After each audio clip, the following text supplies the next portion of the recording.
everyone, this is Sam Black with Drafting Archetypes, and today I'm going to be discussing blue-red in Aetherdrift.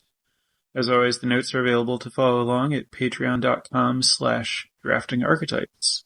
Blue-red is kind of average performing deck. It's appreciably behind red-black and all of the green pairs, and better than all of the non-green white pairs.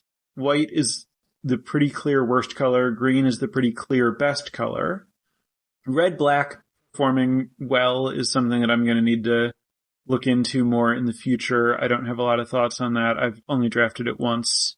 But as for red-blue, I often talk about the tension that exists in red-blue just kind of across formats and kind of magic in terms of blue's thing is card draw and red's thing is ending games quickly, to the extent that both of those are true.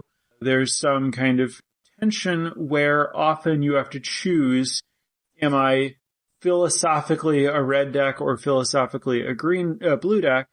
You're usually an aggressive red deck with blue tempo spells or a defensive blue card advantage deck with red removal. That doesn't it's not exactly your creatures are one color and the spells are the other, because the red aggressive deck also wants red spells. Kind of both decks want both creatures. It's more about are you prioritizing card advantage or are you just kind of trying to close the game? Those tensions exist in this set. Looking at decks that have trophied, I have seen decks that were just pure, here's a tempo aggro deck. It doesn't care about any of the discard synergies. It doesn't care about any of the exhaust synergies. It's just aggressive red cards and some blue spells.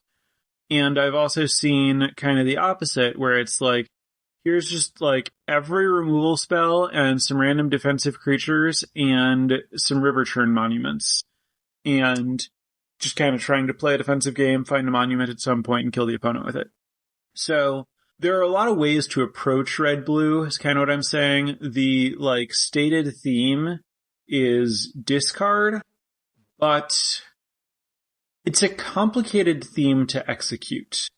There aren't enough cheap cards with cycling to let you draft, an Ikoria-style cycling deck.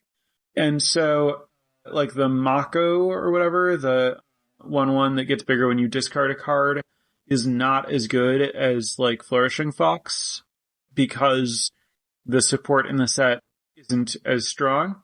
The flying one, the uncommon 1/2 flyer for 1 and a blue that gets bigger whenever you discard, is a little bit better because flying is really, really strong on a creature that's growing.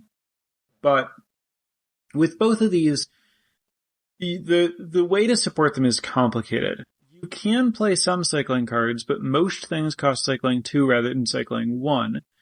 And that's really expensive to try to do multiple times early in the game. So you can play some cyclers, and some cards cycle for a single colored mana, and those work pretty well with this stuff.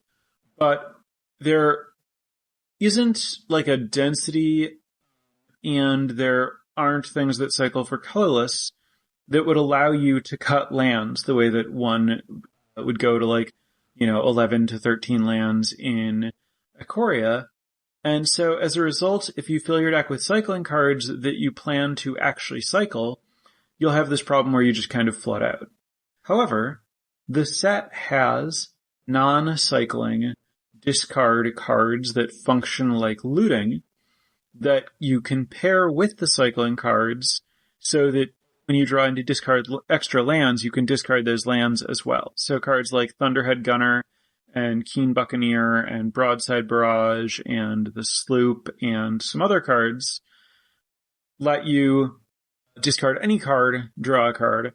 So if you're trying to do the discard thing, you want a mix of cards that just have cycling and cards that let you discard other cards, specifically cards that let you discard lands, so that you can keep finding more cyclers to discard. It is entirely possible to draft blue-red in a way that is very, very heavily about the discard synergies. you just need to be pretty careful about how you're planning to spend your mana and how you're planning to make discarding happen at the right time and how you're planning to mitigate flood and how many payoffs you have and when and how you're finding those payoffs and whether it will reliably be the case that at the point where you find those payoffs, they're still going to matter, given that you might not have very many cards in your hand that, like, you can discard to do the thing. So I don't really recommend strongly pursuing the synergistic stuff unless you have some of the really, really good cards, like the Monument to Endurance or something, the 3-mana artifact that when you discard, draws a card or deals 3 to each opponent or makes a treasure. That card's very strong. But in general, like, the discard theme is there, and I prefer to just use it for normal, like, draw smoothing type purposes rather than really leaning into the discard theme. I've found blue-red, I have a strategic game plan, like I'm an aggressive deck or I'm a controlling deck, and I mostly just like have good cards and draw smoothing. I tend to prefer that in this format, I think, to the really linear decks. Discard heavy decks are also a really good place for Push the Limit. This is the 5 red sorcery that returns all vehicles from your graveyard to the battlefield and crews them and gives them haste and then sacrifices them at the end of the turn. This card plays really well with Clamorous Ironclad, the 6/3 menace that cycles for red, since every one of those that's in your graveyard is basically 6 extra damage that your Push Limit deals. Your opponent can block them, but it's difficult. They have menace, and if your opponent has to try to block much of this stuff, then your Push Limit will kill their creatures if it doesn't kill them. Getting a bunch of Clamorous Ironclads is the best, but not the only way to support Push Limit. If you have a bunch of Clamorous Ironclads, that's actually pretty good in blue-red because you can get a bunch of other payoffs for discarding stuff, and they cycle for 1. So they're like one of the better cards for your discard synergy things, and then they are also like the best card for Push Limit. And then you can play like Hull Drifters and Midnight Manglers. That's the 5-mana common blue vehicle that draws 2 and the 2-mana common 3/3 vehicle that crews itself. The Mangler will give you early defense. You can be happy to trade anything off. It'll be 3 more damage when you Push Limit. If you're defending with Manglers and trying to like get to 7 mana to cast Push Limit, it's totally fine to just cast the Hull Drifter, draw some cards, make your land drops. You can also reasonably just discard the Hull Drifters to Keen Buccaneers or whatever, so that now when you Push Limit, you get 3 extra damage and you draw 2 cards. So maybe you can like do like a value Push Limit where you get back some Hull Drifters and push some damage without actually killing your opponent. Notably, you can also play Thundering Broodwagons in this archetype. That's the black-green uncommon vehicle that costs black, green, 2, but it cycles for 2 colors. So you can cycle discarding it to itself, or you can discard it to some other effect to save the 2 mana. And then if you Push the Limit, you get a giant vehicle that kills one of their blockers. So Push Limit's something to look for. You kind of need to see it early-ish in the draft to be able to draft around it, but it plays really well with what's going on in blue-red. You can pretty realistically draft the deck in a defensive way where you'll reliably like find your 7 mana, find your card, cast it, and kill your opponent in like a pretty non-interactive way where you don't really need to worry about like finding attacks before then, and it's pretty easy to have it do enough damage that you don't need to be like getting in chip shots or anything first. Again, that's kind of like a subset of blue-red decks, not a thing that I think like most blue-red decks should be like trying to have come together because it's an uncommon, you won't necessarily see it. In general, I think the discard decks are pretty like tricky to navigate because you have to balance a lot of factors. Exhaust is functionally another blue-red theme. Theoretically, blue-red is about discard, not exhaust. And red-green and blue-green are both about exhaust, but because there are the blue cards that are supposed to pair with green for exhaust and the red cards that are supposed to pair with green for exhaust, there are monocolor red and monocolor blue cards that care about exhaust. You can put them together and have a red-blue exhaust deck.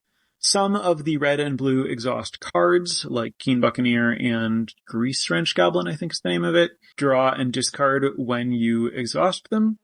And so there's some overlap between the red-blue exhaust deck and the red-blue discard deck. This isn't like an either-or kind of thing, but sometimes you'll be leaning more into one of those mechanics than the other. Sometimes you'll have elements of both without like having synergy around either. Like you will have multiple exhaust cards, multiple discard cards, but nothing like triggers when you exhaust or discard. That all works fine. All of these cards are independently functional, and then sometimes you just get some added like synergy bonus when you have a thing that cares about it. I think the exhaust stuff lends itself pretty well to what I was saying I generally like, which is just kind of like blue-red good cards loose theme. Most of the exhaust cards are just pretty good. I mentioned control decks and that, you know, some of those are like River Churn Monument decks. I think the best pure control strategy in the format is mill either with River Churn Monument or Aether Siphon. River Churn Monument is 1 and a blue artifact, 1 tap, mill 2, 2 and 2 blue, exhaust, mill equal to cards in graveyard. This card is a lot stronger than it looks. It looks like, okay, they, you know, power crept Millstone again. I guess it's some amount better than Millstone.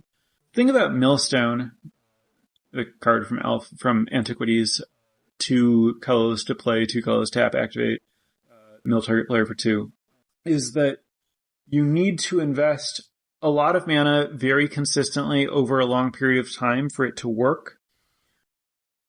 Monument both costs half as much mana, which is much easier to use, and you don't actually have to invest a lot of mana over a long period of time. If you draw Millstone late, it might be too late to start milling them out in a meaningful way. But because River Churn Monument just looks at cards that are already in their graveyard, if you've just been playing a controlling strategy and killing all your opponent's stuff, that's going to be a bunch of cards in the graveyard. And so when you draw Monument in the late game, it might just kill them immediately or represent like a 1 or 2 turn clock rather than, you know, needing to start from kind of the same starting position that it would be if you had it in the early game. And then Aether Siphon is also very, very good at milling an opponent quickly. That's the 1 blue artifact, 2 tap draw a card. And when you have max speed, your opponent mills 2 whenever you draw a card. Since that triggers on all of your card draw, and in blue-red you often have like the looting stuff, you can make your opponent like suddenly mill a lot of cards when it turns on by cycling stuff, activating it, getting your draw step. So it often kills in like a turn or two once it, 2 or 3 turns once it gets going. The thing is, in my experience, blue-red, like a controlling blue-red deck, is a lot worse at incidentally turning on max speed than like a controlling blue-black deck. So I've had some Aether Siphon decks that are blue-red, and they've been kind of surprisingly finicky, tricky to get going. There's a real risk that your opponent just like answers your Aether Siphon after you kind of like crafted your whole game around trying to turn it on. So River Churn Monument is a lot stronger, just like faster, more reliable, easier to turn on. Getting into some specific cards, Magmakin Artillerist, the 2 and a red 1/4 that does a damage to your opponent when you discard a card and cycles for 1 in red and does a damage when you cycle it, is the most played card in blue-red by people, according to 17 Lands. And it has one of the worst win rates of cards that people regularly play. I have rarely ever seen a card that is this clearly overplayed and overrated in like all of 17 Lands like data analysis. It's literally the most played, and it's like worse than everything else that should be in a deck. I do think that there are times when it's defensible to play it if you're like an Aether Siphon control deck and you have like a lot of trouble turning on your max speed, and that's a reliable way to do it with some other cyclers. Or if you have like a bunch of gunners and you're kind of playing like burn your opponent out with maybe like gunners and Monument of Endurance tried that once. It went okay, but I don't really recommend it. It did especially well. But in general, Magmakin Artillerist is not it. It's very slow, very small, doesn't block well. Just stay away. Almost every other card performs better. The other cards that notably underperform are Trip Up and Kickoff Celebrations. That's the Grip Tide that cycles. It's kind of weird how bad Trip Up performs and has felt to me. Like, Grip Tides are usually fine. Cycling is a pretty good ability for it. But I think part of it is that it plays really poorly against exhaust creatures when it's like an exhaust get something out of it type creature. Some of the rares are really bad to trip up, like the Gear Hulks, for example. And yeah, it's just kind of played strangely poorly for me, and the stats agree. And then Kickoff Celebration is the 1 in a red, discard a card, draw 2, start your engines that you can sacrifice if you have max speed to give haste. Also doesn't perform very well. Kind of makes sense. Not really worth spending a whole card and some mana to like filter cards in your hand when your color combination has a whole bunch of other incidental ways to do it better, right? On the other end, Dynamite Diver, the 1/1 pilot that can crew or saddle as if it had 2 more power and does a damage to anything when it dies, is the second best common in blue-red by game and hand win rate. So behind Thunderhead Gunner, but ahead of every other blue and red card. Despite the fact that it performs better than all that stuff, it is less played than, for example, Stall Out. One of the few cards that actually performs worse than Magmakin Artillerist. That's the thing that taps something and puts stun counters on it, but cycles. You should never play that card. Dynamite Diver is played less than it. I think a significant part of Dynamite Diver's success is that it goes very late. It's being underrated. It's not necessarily actually the second strongest card in blue-red. It's probably not. But it is a good card. You should generally play it when you have it. You should generally draft it. I've been happy with it, and it's been good against me. Stop sleeping on Dynamite Divers. Put them in your deck. I've referenced Thunderhead Gunner a few times. That's the 4 in a red, 4/5 reach. You can discard a card to draw a card at sorcery speed once per turn.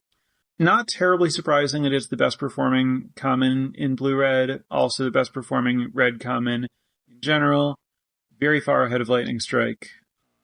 I kind of expected early that I would like it. Didn't know that it could actually surpass Lightning Strike. As it turned out, the format is kind of a lot more about big creatures than small creatures, and Lightning Strike is just not that great.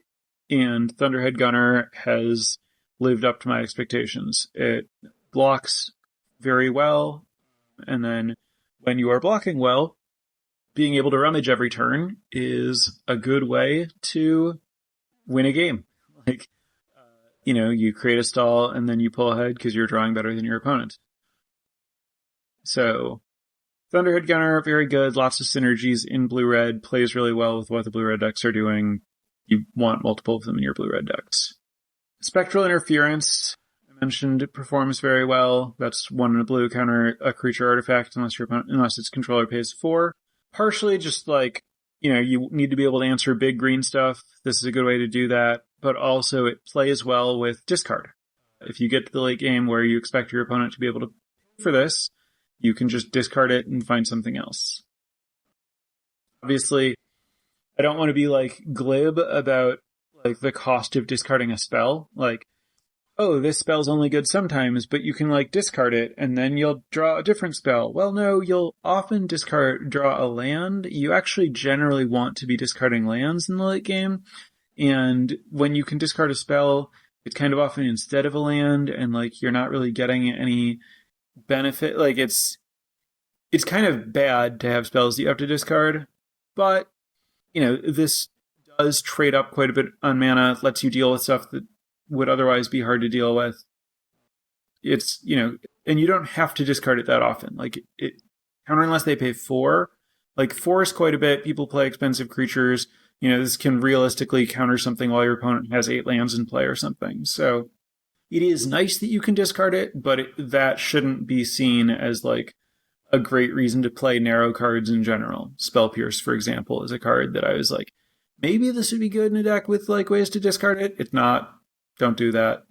The other thing that I like to touch on in these breakdowns is multicolor. Is this a color that like splashes well or pivots into other colors or lends itself well to multicolor decks or whatever? My answer is that I'm not sure yet. Blue and red overlap with green in terms of like caring about exhaust. So it would make sense to pivot from blue-red into like Teamer exhaust. Green can support the extra colors. Green's like the best color anyway. If it's open, you should probably be drafting green. So if you start blue-red and then have a reason to pivot into green, that sounds like something that would be good to do. I myself find myself drafting Jeskai kind of frustratingly often. I'll be drafting like blue-red, a little bit controlling, and I'll see like an explosive getaway, the 3 white-red rare that exiles a creature or a vehicle and then returns to the battlefield at the end of the turn and deals 4 damage to creatures. Or a spectacular pile-up, the cycling white-white 3. Those are very strong control cards, so I'll be like, oh, well, in blue-red, I have a lot of like draw smoothing. I can like cycle the pile-up if it's like not good or I can't cast it. It'll be easy to splash the getaway. I can find some of the common like white exile spell. This will like make a lot of sense. So I end up in Jeskai. And I haven't had a chance to draft it, but like Grixis makes some amount of sense to me. You have some like overlap on artifact themes. You can kind of like do artifact stuff with like any non-green combination and some green decks. And you can do like, you know, some of the like controlling start your engine stuff. It kind of looks like the cards should be there. You have a bunch of removal, like good late game cards. So there are a variety of like multicolor blue control decks that are like base blue-red maybe that I have like wanted to try to figure out how to make work or drafted periodically, and it all seems like it should make sense to me. However, despite my best efforts, I have never had a winning record in a draft with a deck that was blue and red and another color in this format, except when I was 5-color, I guess. And so I have had better experience with blue-red when I stick to blue-red. I'm still, open to the idea that there are ways to do it, but that's the data I have so far on trying to play more colors here. So that kind of covers my thoughts. So I'm going to turn it over to Twitch chat for questions. As always, first, I want to thank the newest patrons at patreon.com/archetypes. So thank you very much, Override and Christian. Really appreciate the support. If anyone else is digging the podcast, looking to support the program, get perks, whatever motivates you, check out patreon.com/draftingarchetypes. I would really appreciate it. And now for questions. Is blue-red fun to play? It can be frustrating in terms of like your answers kind of need to like line up in certain ways sometimes. And it's like there are a lot of ways that you can end up flooding out or whatever. But I like the amount of decision making you have in terms of like regularly getting to do like draw discard stuff. And you have generally like a mix of ways to spend your mana. Some amount of like, should I hold up this like counterspell or should I tap out to develop or whatever? Is this creature the best thing to use my removal on type stuff? And then this format sometimes adds questions about like, should I trade damage here in a spot where I don't really think that I want the life totals to be lower so that I can like advance on starting my engines. So Magic is fun to play. There's enough in blue-red that I think it's, offers some unique, interesting decision points, I guess. I feel like this is maybe an overly analytical way to analyze the question of, is this fun? Like, it seems like you're looking for, no, but when you do this, do you enjoy it? And I don't know that I'm well suited to answering the question as it's intended. How many lands are you running? I tried on the first day playing like a 15 land deck with a bunch of cycling, and it went disastrously. So I've been playing 17 and just like trying to play multiple gunners and, planning to like get to 5 and then discard all my remaining lands unless I have like a specific reason that I'm going to want more than that in play. But yeah, my plan has been to not cut lands and to try to like manage it in other ways wherever possible. I talked earlier about how I like to prioritize having, like Keen Buccaneers and Broadside Barrages and stuff. Like, as many of those as I'm going to play cards that I might want to cycle more than 30% of the time or whatever. So, my personal advice here is not to lower the land count, but I'm sure that there are decks that get away with it. Do you have to hit the payoffs early, like Monument, Skyray, Mako, etc., to make blue-red worth it in this format? No. You have to have those things early to make fully leaning into discard synergies worth it. I don't really like the phrase worth it, but you shouldn't go out of your way to pursue discard synergies if you don't have an early payoff. But you do not have to draft blue-red in a way that relies upon the discard synergies. You can just play it as like a normal deck. And there are a lot of different ways to do that. The like blue-red discard theme deck is one small subset of available blue-red decks. Are you playing the colorless speedlands or the blue-red roads? I often play one of the common colorless speedland as like, late game draw filtering, and I typically play the roads if I can. I find them relatively non-damaging to sequence into my like mana development, and in the late game with these decks, you are in enough risk of flooding out that like even if you don't have a pilot, just like making a chump blocker or a guy that you can give away with the uncommon trade card, or do whatever with, to me has been like worth playing a tapped land. And then it's just better as you have like vehicles that you can actually crew with them, and sometimes it's like very, very high impact to like, oh, I'm just left with this vehicle, but now I have this land, and so it's like I have a creature. Have you found you can generally get an extra card out of Howler's Heavy, or are you more often cycling it to save a little life or hit land drops? I think that whether you can cycle it to get an extra card worth of value kind of depends on the nature of your creatures. It plays really well like when paired with a death touch creature, which obviously isn't a thing that's happening in blue-red. It generally plays a lot better with creatures that have more power than toughness. A lot of the blue-red decks will end up with kind of like more defensively statted creatures, and it'll be hard to get like a card out of it in combat. But if you are, more like have more aggressive creatures or pair it with, stuff that it works well with, then you can plan to get a card out of it more reliably. I am open to just casting it as a 3/4.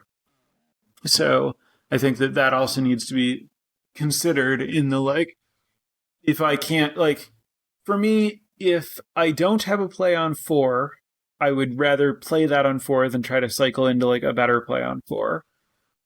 If I, need to cycle it urgently to hit a land drop, like if it's, I have 2 lands in play and I have this and I don't have my 3rd land drop, I'll cycle it regardless of whether it's preventing damage or getting value or whatever. If, as far as like, I know that I don't want to cast it, like the 3/4 doesn't matter very much. and I don't urgently need to find something, am I happy to like cycle it to prevent damage, or do I need to try to get value out of it? That mostly depends on like whether I think there's a reasonable path to like making a favorable exchange with it. If like there are creatures in play that I think could reasonably end up in combat with each other in a way that's like positive for me, then I'll probably try to be patient and make that happen. But if it seems clear to me that I'm not going to be able to, then there's no reason to like hold this. I need to figure out if I want the 3/4 or if I want the card. Do you value Avishkar Raceway more in blue-red because of the synergy, or more in other colors because they don't have as much flood insurance? Depends. I think that to some extent, like, is your mana good enough to support a colorless land is the biggest factor, followed by, are you looking for more things that turn on speed, or do you already have a bunch of things that turn on speed such that it will like reliably be on? I kind of think those questions are more important than like, is the value of looting higher or lower in your archetype? But as for the like, how valuable is this effect question, I think that kind of depends on like how much like, you know, of the like non-cycle rummaging do you have versus how much like cycle rummaging versus how much cycling do you have, just because more cycling means more likely to flood out, more rummaging means less likely to flood out. Would you ever play the red combat trick, pedal to the metal and burner rocket? I can't commit to the idea that I would refuse to play them in all cases. I think they both don't have very good stats, but like if you have like big creatures and not a lot of ways to give trample, or if you have like, you know, a reasonable amount of like first strike or double strike, which there's not a lot of around, but there's some, then like I could see burner rocket and pedal to the metal. Like, it's a weird card. There are a bunch of spots where like it usually seems like it would work out fine, and then, you know, it does the like late game fireball thing. They're both not like the kind of card that I typically like to play. Like, they're better in aggressive decks, and I don't tend to draft those. So I can't like speak a lot to like the ceiling on those cards, but they both seem like on rate they would be like not completely unreasonable cards to put in decks sometimes. Have you tried Venwixed, the 1 in a blue 0/4 max speed double card draw? I've killed myself every time I've tried it. I have not had the privilege of killing myself with it. I typically like, you know, work to turn it on and then draw like an extra card or two, and then my opponent kills it. I can certainly see how you would end up killing yourself with it. I do think it's best if you can like pair it with the like Riverturn Monument Aether Siphon type decks. I have typically found it remarkably difficult to turn on, especially in blue-red. Like, I think that card makes a lot more sense in general in blue-black. I think blue-black has a much easier time turning on max speed and is better at converting, like drawing a ton of cards into winning. Like, if you draw a whole bunch of cards and they include like Pact Altars and Haunt the Networks and stuff, like, it seems pretty likely that you would just like cast the cards that you draw and they would make your opponent lose life until you won. But I can certainly see how it would be awkward in blue-red, especially if you're like, oh, I'll turn it on and then I'll start like discarding multiple cards to like my Thunderhead Gunners, and then I'll just like tear through my deck, and then like, oh wait, whoops, these Thunderhead Gunners weren't like good enough at converting into damage, and I ran out of cards. I will say that I have found it very easy with blue decks, particularly blue-red decks, to just be very threat light. I often want to have like, you know, only like 8 to 11 creatures, and I want a bunch of them to be like early defensive creatures like the Mangler and Ticket Tortoise, and then I have like, you know, 5 actual cards that can win the game, and I felt like I should probably be trying to build my decks such that they aren't like that. Stat says blue-red is worse in, stats say Trip Up is worse in blue-red than overall, and it's the weakest this effect has been in some time. What's holding it back? I talked about that a little bit, where I think that there are just like a reasonable number of like enter the battlefield type creatures, and some of the exhaust creatures aren't good to reset. They're the Gear Hulks, the gain 4 life Ketradon, and like putting those back and letting them cast it again doesn't really get you very far. Also, the games are kind of just like longer, and so just like buying time but not dealing with the threat isn't very effective. There are like people play more like high impact cards where it's like, this card is a lot higher impact than the other cards, and I need this card to be dead. I don't need to like get it gone for a turn because I'm not in a spot to end the game when it's gone for a turn. Part of that's like blue-red isn't necessarily like in a spot to take advantage of it being gone for a turn in terms of like its stats being worse in blue-red than other places. You just have like a bunch of other answers. And like, if you are the sort who's trying to put Trip Up in your deck, you're probably also playing like the other answers, and then you have like too many answers, and it's like the wrong one.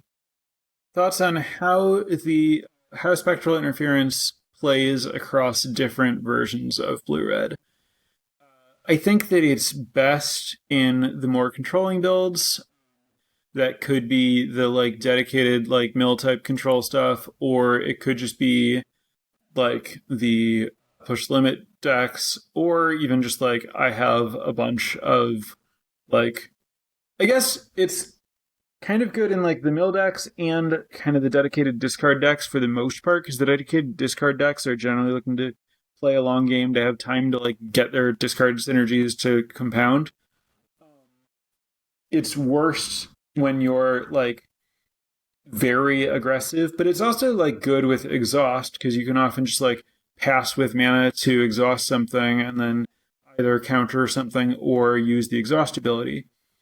And I think the like dedicated aggro builds are relatively rare, so it plays pretty well in blue-red in general. As I mentioned earlier, it's like a little bit better when you have more ways to like loot it away late, but again, you're mostly not trying to do that, and it's not that valuable to do it to begin with. So, mostly good unless it's clear that your deck is going to be tapping out a lot, I guess. All right, I think I'm going to wrap it up there. Thanks for hanging out, everyone.